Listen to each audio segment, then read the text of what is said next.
At the time, the owner was told there was damage to the battery protection cover, which also impacted the battery. The body shop said, no, the battery has actually been impacted and you need a new battery. So I have to replace the battery, otherwise... The owner was quoted over $61,000 for the battery, including tax and labor.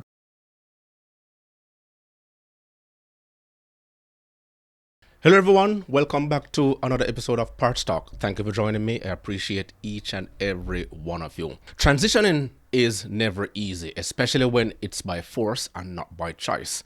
And this is what's happening with the EV revolution. If you've been around as long as I am, we ask questions. Well, my generation, Gen X.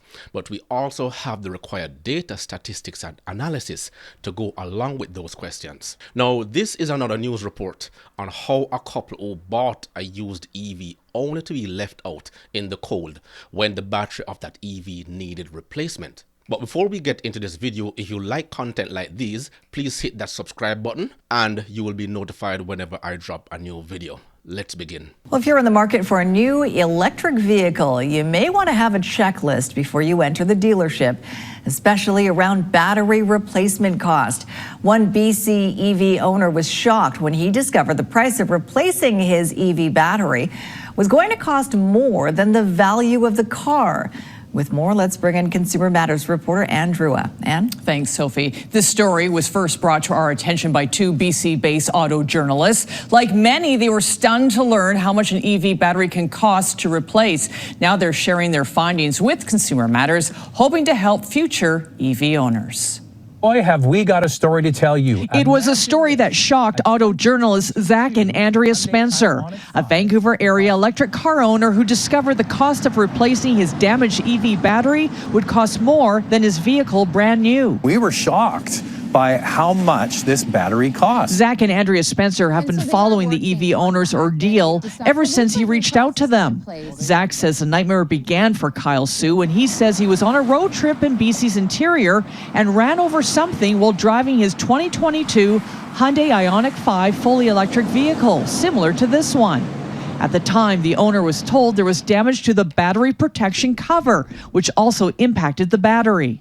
The body shop said, no, the battery has actually been impacted and you need a new battery. So I have to replace the battery, otherwise... The owner was quoted over $61,000 for the battery, including tax and labor. Let me pause right there because most of these new EVs, they're built on what you call a flatboard chassis, meaning it shapes like a skateboard. So the chassis is very much universal across very much of the platform of many of the electric vehicle manufacturers. Actually made a video showcasing how much easier it was to build out that platform itself, and then they just attach the wheels and everything else and the body is placed up on it, and it doesn't offer much protection. So hitting a bump in the road, rubble, a pothole, or anything as a matter of fact can actually damage the battery of the vehicle because it doesn't offer much protection. So there goes one huge disadvantage.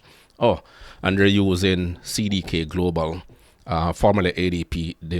I recognize the format of this invoice. The car itself was valued at $55,000 brand new. Kyle says his battery wasn't covered under warranty, and ICBC ended up writing off the vehicle.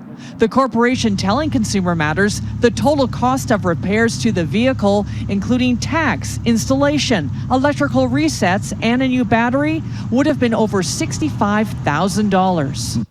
But since this story broke, Hyundai Canada has told Consumer Matters, in the case of Kyle Sue's vehicle, the damage was to the battery cooling system, and the car company did not have the opportunity to assess the repairs before the vehicle was disposed of by ICBC.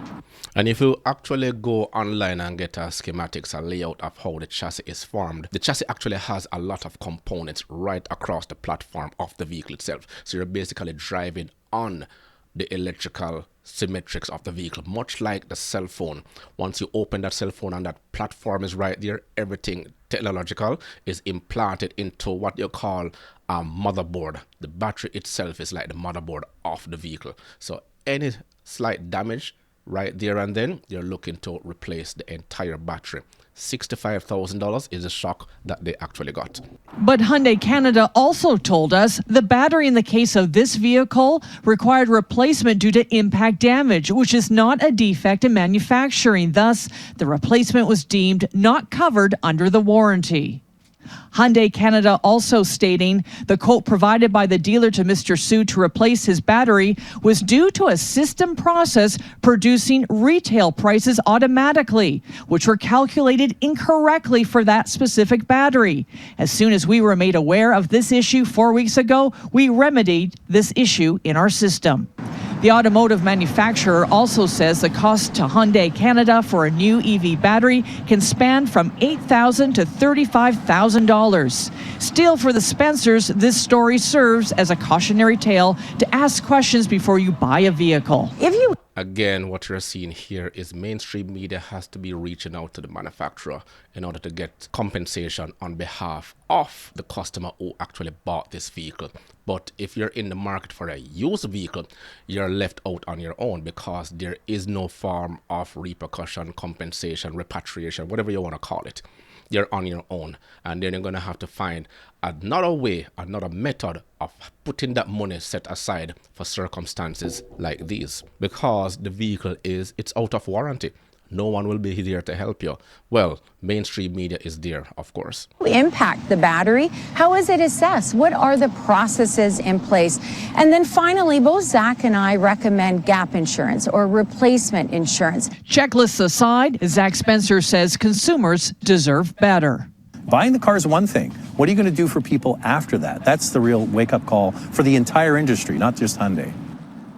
ICBC also told us Mr. Su's damaged vehicle was sold to a salvage buyer to help recoup costs and is no longer in its possession. The insurance corporation also said Kyle Su had purchased ICBC optional collision insurance, which covers the cost of repairs in situations like this, but his overall insurance rate has increased by over $600 due to a variety of factors. ICBC does offer new vehicle replacement plus insurance to customers to be guaranteed a new vehicle in the event of a claim that results in a total loss, but it's recommended you speak to a broker about your options. Sad. You're in the market for a new electric vehicle or a used electric vehicle, then you have to, apart from your premium insurance, you have to go ahead and get quotations for separate insurance, much like a content insurance. Or if you're insuring the body, you have to insure the foot different from the arm, different from the face, and the list goes on. So it doesn't matter the amount of tax credits or incentives offered by the government to get you an EV. The cost of repairs and insurance would only take it back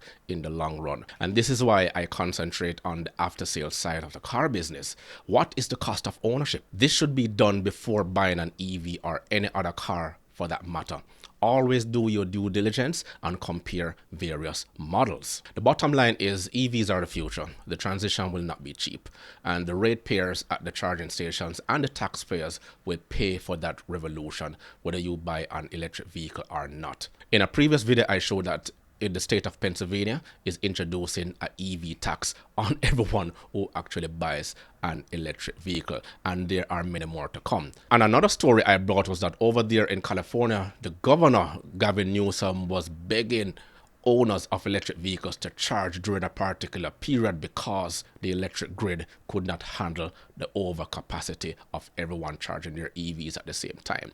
And you also saw in other videos where owners of electric vehicles were sitting in queues, long lineups, waiting to charge their vehicles at charging station. And some of them have been sitting there for more than half an hour, almost 2 hours, because they're unable to afford a level 2 charger for which they reside. And the list goes on. Hopefully, this is just a teething pain we're going through, but I pray to God it gets better. Let me know your comments below. So that's it for today's video.